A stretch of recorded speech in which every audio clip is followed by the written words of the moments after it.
You're now the last lawmaker that you heard from there, newly elected Florida Republican Congresswoman Paulina Luna.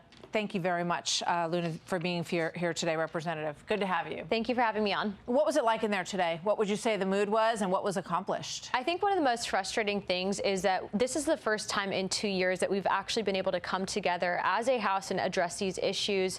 Clearly, you heard from Mayorkas on a hot mic saying that these numbers were unsustainable, and yet you see the Democrats really trying to make this a polarized issue, focusing on their party's partisanship and then also race. You know, one of the most alarming things I heard today, and I actually addressed it in my speech, but Representative Biggs shared that because of this current immigration crisis under the Biden administration, that over 300,000 unaccompanied minors have come through our borders.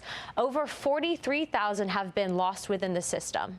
Think about that, 43,000 children, and these children are largely being trafficked, whether it's for sexual purposes, labor purposes. That is a huge fault, I think, on behalf of this administration. But more importantly, it's something that we need to share with the American people because it's modern day slavery. I'm so glad you brought that up because I did a podcast recently with a representative to the UN who focuses on human trafficking.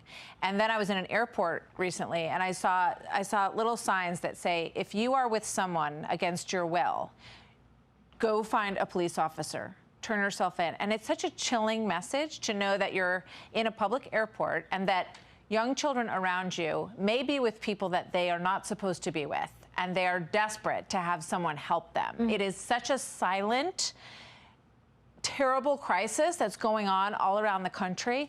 But the White House says that Republicans aren't serious about pursuing real solutions to the immigration problem. What do you say about all that? You know, previous to 2016, Barack Obama could be heard saying, don't come here, you're going to get hurt in the process. And it was actually Barack Obama who was known as the deporter-in-chief. And then after 2016, you saw a pivot and shift in the narrative from Democrats where they started advocating for open borders and blanket amnesty.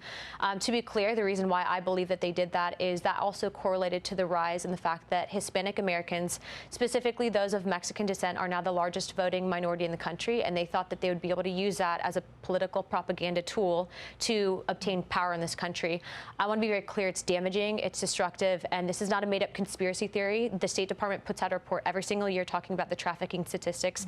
Mexico's basically a pathway and a funnel through South America. The cartels exploit children. It's happening every day. It's happening around us. And when you have elected officials going on a national platform advocating for open borders, advocating to defund ICE and Border Patrol, they are complicit in helping to aid and abet traffickers.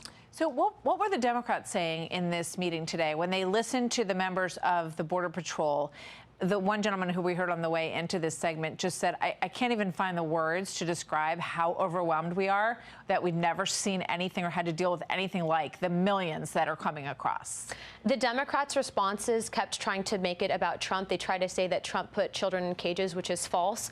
Again, those cages that you guys saw were actually divides used to actually separate men from women, largely because there's a high level of sexual assault that can occur in these Border Patrol facilities.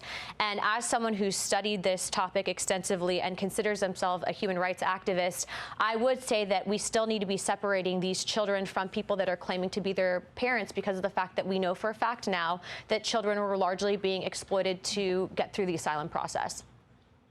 Yeah, I hope people dig in on this, and I'm glad that you have, about this human trafficking issue that is so blatantly plaguing children. And as you say, 42,000 minors that we've lost track of who came across the border.